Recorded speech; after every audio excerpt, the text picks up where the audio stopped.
Nggak tahu ya kali.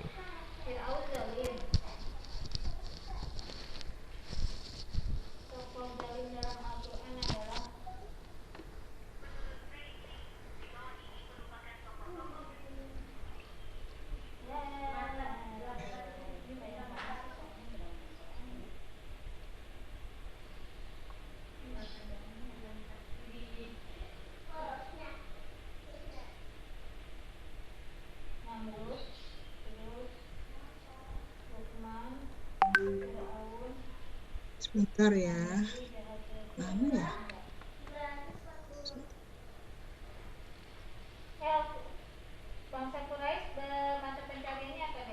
Sudah bisa dilihat materinya? Sudah, Bu. Sudah ya? Oke, jadi saya akan sebentar saja yang analisis vektor. Nanti kalian bisa baca di bab 1 Griffith, dan kalian juga ini hanya mereview aja. Nah, ini sedikit pengantar. Kalau listrik magnet itu kita lihat di fisika itu sebenarnya ini yang penting ya, mekanika klasik. Nah, mekanika klasik itu kita mengenal perintisnya adalah dikenal juga dengan mekanika Newton. Nah, kemudian benda-benda yang bergerak, mekanika klasik ini punya keterbatasan bahwa ketika suatu objek itu bergerak dengan kecepatan cahaya, maka mekanika klasik sudah tidak mampu lagi menjelaskan tentang prinsip-prinsip gerakan dari benda tersebut, sehingga benda yang bergerak dengan kecepatan cahaya itu masuknya ke bahasan mekanika relativistik atau relativitas khusus. Nah, kemudian ketika benda itu bergerak dengan kecepatan, benda itu ukurannya sangat kecil, nah itu juga mekanika klasik tidak bisa lagi menjelaskan bagaimana gerak-gerak suatu objek. Nah, ketika ukurannya sangat kecil, maka dia masuk dalam cakupan mekanika kuantum. Di situ ada pelopor-pelopornya. Nah, kemudian tadi kalau suatu objek itu punya kecepatan yang sangat tinggi, maka masuk di kajian relativitas khusus.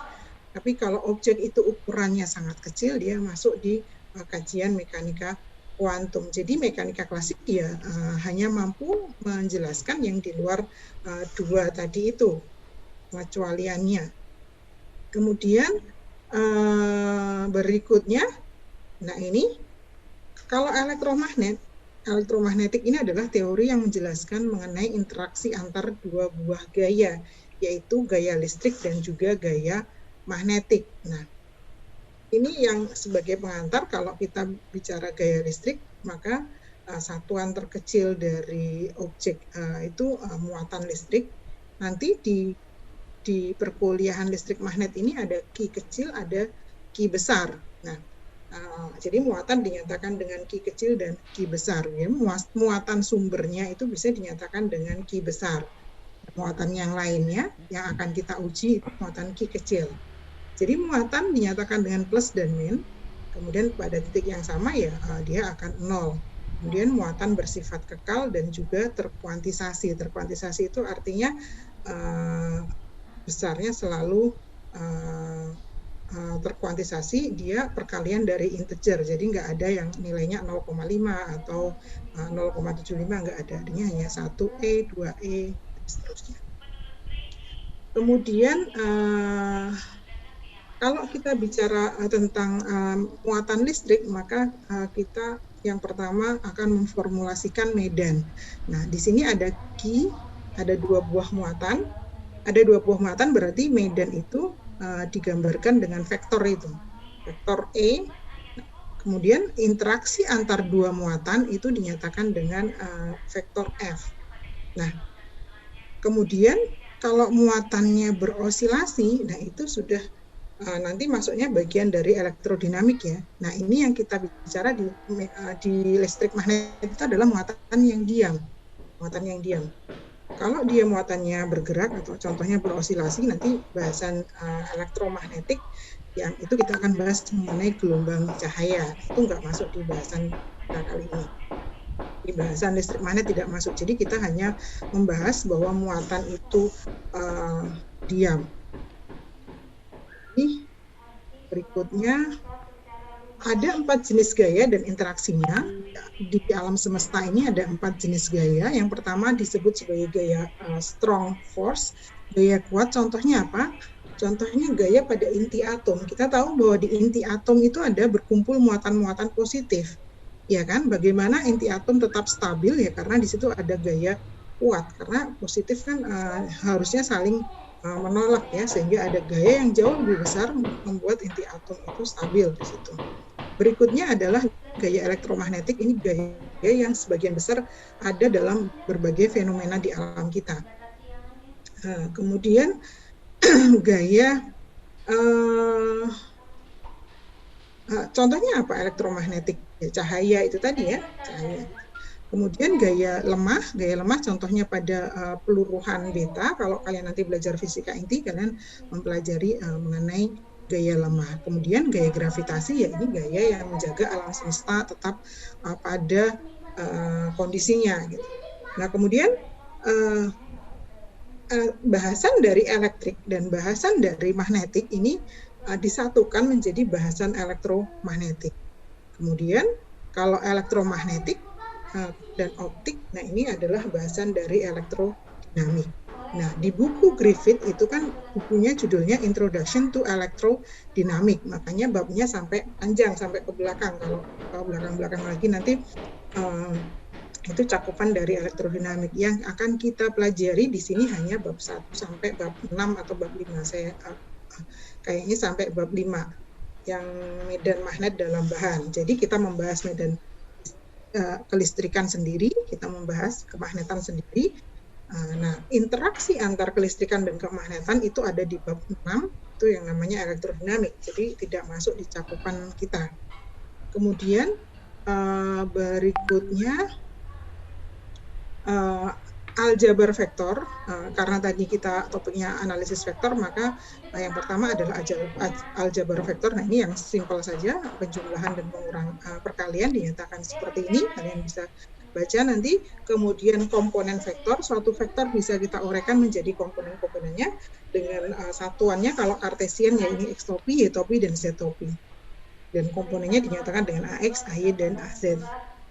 Nah, kemudian notasi umum yang digunakan untuk menggambarkan suatu vektor itu biasanya adalah A yang ditulis dengan besar. Nah, ini komponennya adalah AX, AY, dan AZ. Kemudian satuan, sifat satuan itu, vektor satuan, itu yang kita kenal biasanya adalah I, J, K gitu ya, kalau dia kartesian. Nah, di sini di buku itu juga di buku Griffith itu kalau nggak salah ditulisnya kalau N itu adalah vektor normal yang menggambarkan dia tegak lurus pada suatu bidang. Nah, NI.NJ ini ini besarnya sama dengan atau disimbolkan yang namanya simbol Kronecker. Jadi NI.NJ ini adalah delta IJ. Sehingga kalau I dengan J ini nilainya memberikan, ini kalian baca sendiri nanti. Kemudian ini perkalian dengan skalar, perkalian dengan skalar, suatu vektor A dikalikan A, ini seperti ini nanti. Kemudian ini perkalian dot product.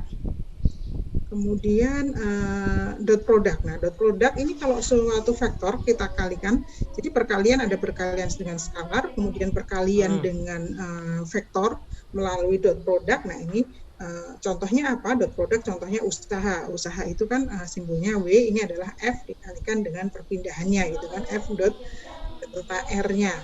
Jadi ini vektor A, vektor B. Nah, ini. Berikutnya cross product. Nah, cross product ini adalah perkalian vektor dengan vektor yang hasilnya juga nanti vektor. Kalau dot product tadi hasilnya skalar, kalau cross product nanti hasilnya vektor. Dan cross product ini menggambarkan area pada jajaran kenjang. Jadi misalnya ini A, ini B, sudutnya theta. Nah, ini besarnya adalah A cross B sama dengan AB sin theta. Contohnya apa? Contohnya adalah momentum angular. Kalau kalian pernah belajar di fisika dasar, momentum angular itu adalah L. Ini adalah perkalian antara R, perpindahan, dan momentum linearnya. L ini arahnya kemana? L arahnya adalah tegak lurus bidang R dan bidang P. Jadi kalau ini misalnya C nanti adalah tegak lurus bidang A dan juga bidang B, gitu ya. Berikutnya kita bisa mencari cross product dengan matriks seperti ini. Kalian baca nanti contoh 1, 2 di buku Griffith. Nah ini untuk mengingat lagi karena dari kalkulus 1 sudah cukup lama mungkin untuk mengingat lagi bagaimana mencari besaran dari vektor A cross B. Saya lanjutkan sekarang triple product. Nah, kalau triple berarti perkalian 3 buah vektor. Kalau perkaliannya skalar, ya skalar triple product ini seperti ini. A dot B cross C. Ini sifatnya dia akan sama dengan B dot C cross A dan seterusnya. Jadi cyclic. Cyclic gitu ya. Atau C dot A cross B. Nah, ini menggambarkan volume. Sebenarnya skalar triple product itu menggambarkan suatu volume. Karena besarnya skalar. A ini vektor, B cross C ini vektor, A vektor dengan vektor hasilnya skalarnya adalah gambaran dari volume untuk skalar triple product. Berikutnya vektor triple product. Nah ini A cross B cross C. Ini nilainya adalah B A dot C dikurangi C A dot B. Nanti Rizky, rintik ada temennya yang mau masuk, kamu admit aja kalau bisa, ya. Kayaknya ada 4 yang mau masuk. Saya ini bukan host lagi. Oh, nggak bisa? Ya, saya hostnya ya. Oke, udah biarin nggak apa-apa. Iya, soalnya nggak ada host. Maaf ya Bu. Oke. Berikutnya notasi yang pertama adalah vektor posisi. Vektor posisi R-nya suatu vektor posisi di sini di buku Griffith itu dinyatakan dengan R. Nah itu kalau Cartesian ya X topi, Y topi, Z topi. Kemudian vektor perpindahan itu dinyatakan dengan DL. DL berarti DX X topi, DY topi, Z topi. Nah kalau kita mau nyari perpindahannya, nah ini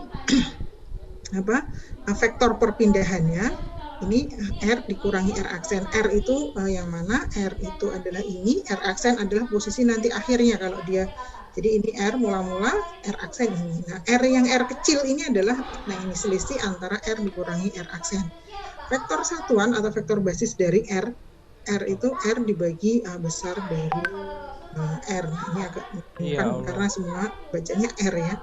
Nanti kalian baca lagi di situ. Berikutnya saya lanjutkan ke kalkulus diferensial. Saya agak cepat ngajarnya karena waktunya kan hanya 40 menit. Kalkulus diferensial itu yang pertama adalah tentang gradien. Jadi kalau gradien itu apa? Gradien itu sebenarnya menggambarkan kemiringan atau menggambarkan laju kenaikan. Jadi laju suatu kenaikan. Gradien misalnya kita punya suatu besaran namanya T. T ini bergantung pada variabel X dan Y. Nah, bagaimana perubahan T ini sepanjang X dan juga sepanjang Y dan sepanjang Z? Maka ini dinyatakan dengan turunannya dt sama dengan dot per dx dx, dot per dy dy, dot per dz dz seperti ini. Nah, kemudian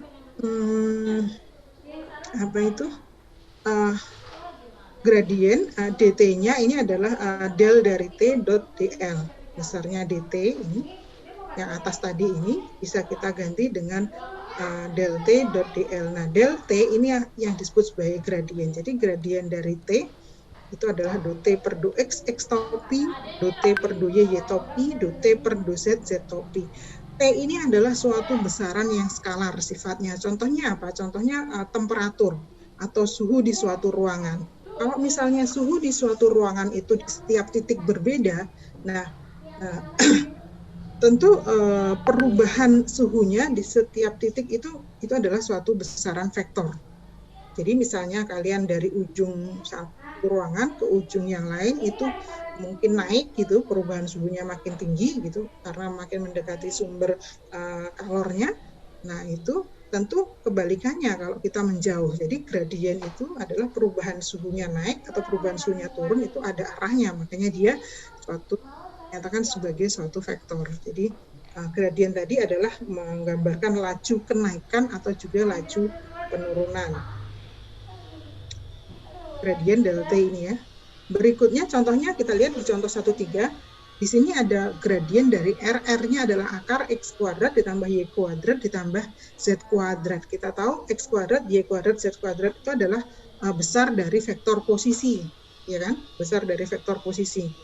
Kalau kita cari gradiennya, maka del dari R ini adalah do R per do X, X topi, do R per do Y, Y topi, do R per do Z, Z topi. Nah, masing-masing kita turunkan R ini terhadap X, kita dapatkan setengah 2x per akar dari x kuadrat ditambah y kuadrat tambah z kuadrat x topi. Dan seterusnya sampai z. Sehingga di akhir kita dapatkan bahwa del dari R ini nilainya adalah R besar, R tebal, ini vektornya, dibagi besarnya R. Nah, ini yang disebut sebagai vektor arahnya atau vektor basisnya. Jadi, gradien dari R itu dinyatakan atau nilainya sama dengan vektor arahnya atau vektor basisnya. Nah, itu untuk menghitung gradien. Berikutnya yang kedua, operator del itu ini namanya operator del. Berikutnya yang kedua adalah, jadi tadi gradien itu adalah operator del dikalikan dengan skalar suatu T. Contohnya ini tadi.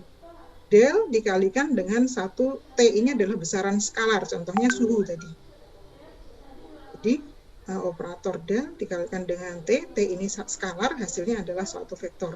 Kalau operator del dikalikan dengan vektor, nah vektornya contohnya Vx, Y, Z melalui perkalian titik, dot product. Ini namanya divergensi.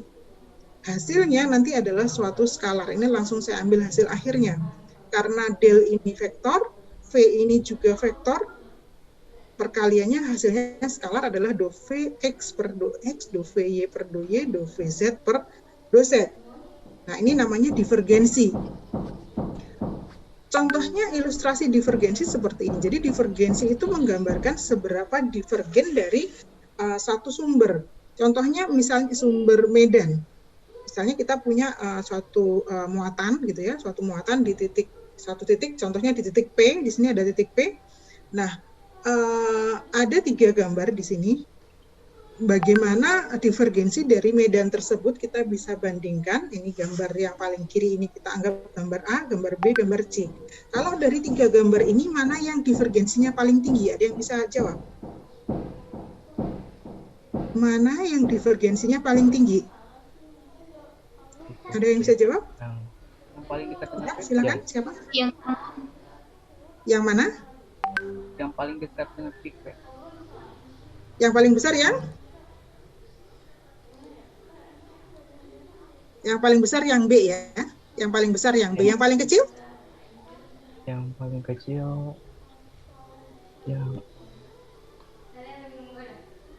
yang C. Paling kecil. Yang paling kecil yang C. Oke. Yang paling kecil yang C. Sebentar, saya kok jadi bilang slide. Iya, Bu. Slide saya hilang ya? Tiba-tiba kecil itunya. Sebentar. Mana ya? Oke. Sudah? Ya, B udah, ya? Bu. Yang paling besar yang B, yang paling kecil yang C. Ya, karena kita lihat, jadi ini yang paling besar yang B, berikutnya yang A, dan ini yang C. Kita lihat di sini besarnya yang C itu divergensinya 0 ini. Karena kita lihat panjang vektornya ini sama semuanya. Nah, yang B ini yang paling besar, arahnya kelihatannya divergen, kemudian panjang vektornya makin besar. Ini juga makin besar. Jadi yang paling besar adalah yang B. Berikutnya adalah rotasi. Rotasi ini adalah del dikalikan dengan VF. V ini suatu vektor, tapi perkaliannya melalui perkalian cross product. Jadi kita kalau mencari nilai dari, ini namanya curl atau rotasi. Curl ini menggambarkan seberapa medan tersebut berotasi. Jadi kalau di sini ada gambar A dan gambar B, seberapa medan tersebut berotasi. Nah, ini dinyatakan dengan curl. Kalau kita cari, cara mencarinya dengan seperti ini, matriks gini ya, biasa untuk mencari curl, X, Y, Z, nanti hasilnya adalah vektor. Kalau divergen tadi hasilnya skalar, kalau curl ini hasilnya vektor. Nah, di sini ada 2 ilustrasi A dan B, dua-duanya berotasi. Mana yang paling besar curlnya, A atau B?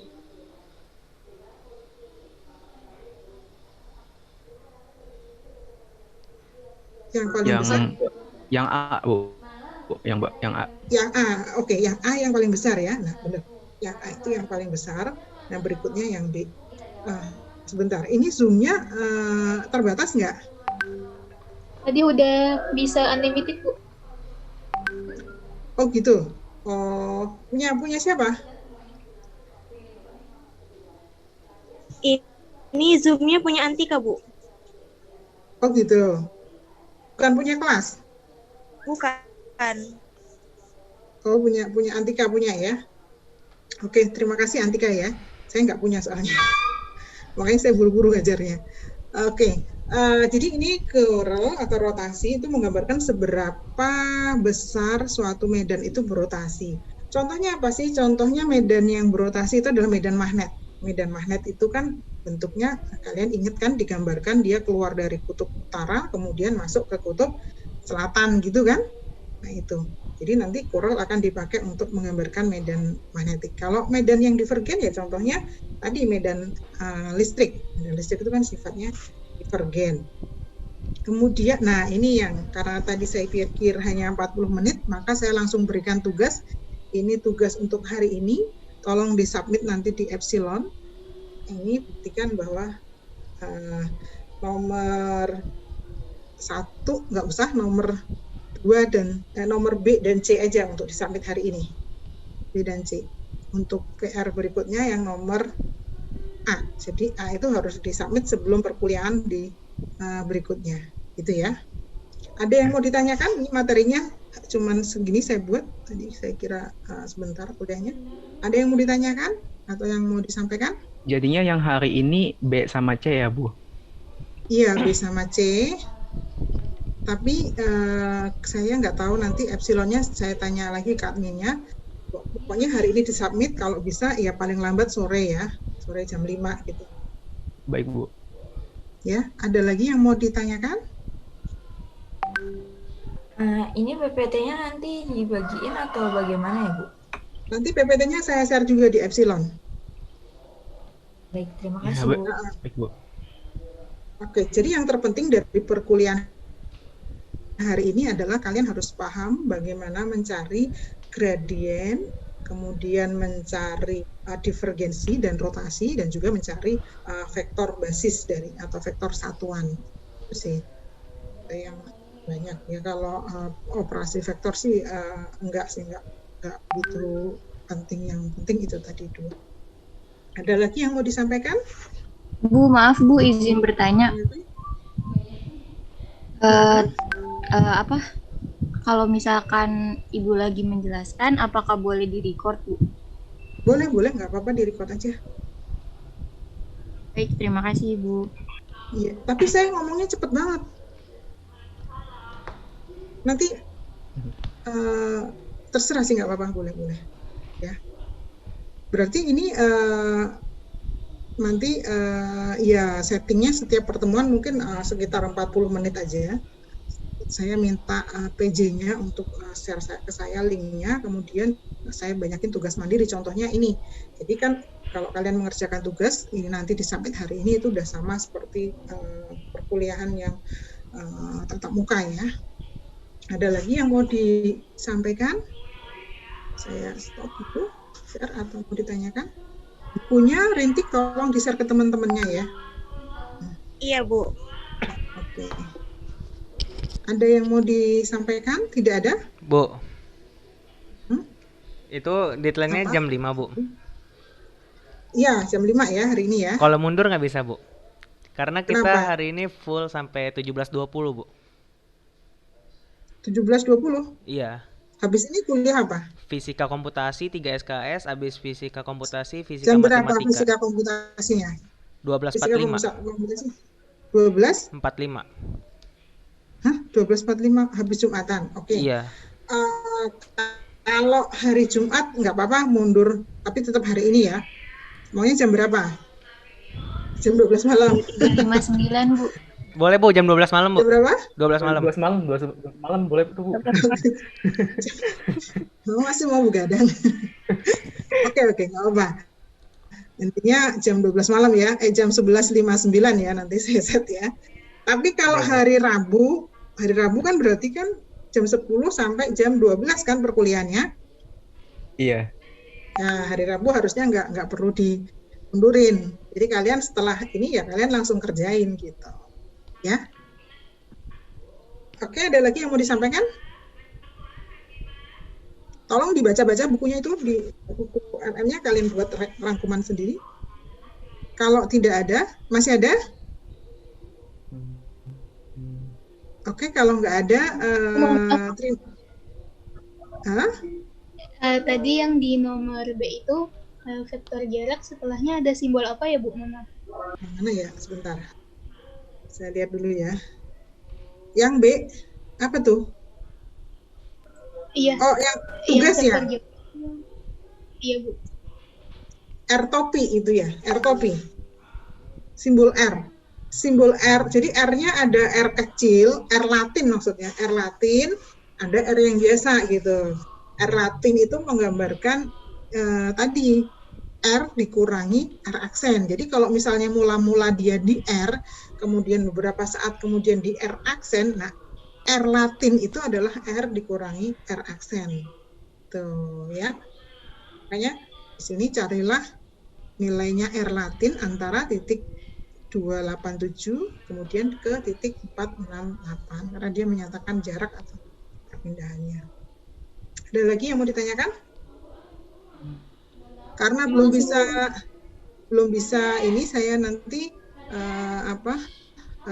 mudah-mudahan sore sudah bisa. Saya materinya ini saya share ke Rintik ya, lewat WA aja hari ini. Ya. Oke. Kalau tidak ada saya tutup tatap maya hari ini. Semuanya selalu sehat, kemudian tetap belajarnya jangan dibedakan dengan belajar ketika kita perkuliahan offline ya. Karena kalian udah semester 4 kan sekarang? Ya, Bu. Jadi hampir 3 semester ini kalian belajarnya online ya? Iya, Bu. 3 semester ya? Hampir 3 semester ya? Ya mudah-mudahan semester depan sudah bisa offline. Baik, terima kasih semuanya. Terima kasih buat siapa Antika ya yang punya akun PJ-nya dan Rintik. Assalamualaikum warahmatullahi wabarakatuh. Silakan ditutup. Saya yang tutup ya. Iya. Waalaikumsalam.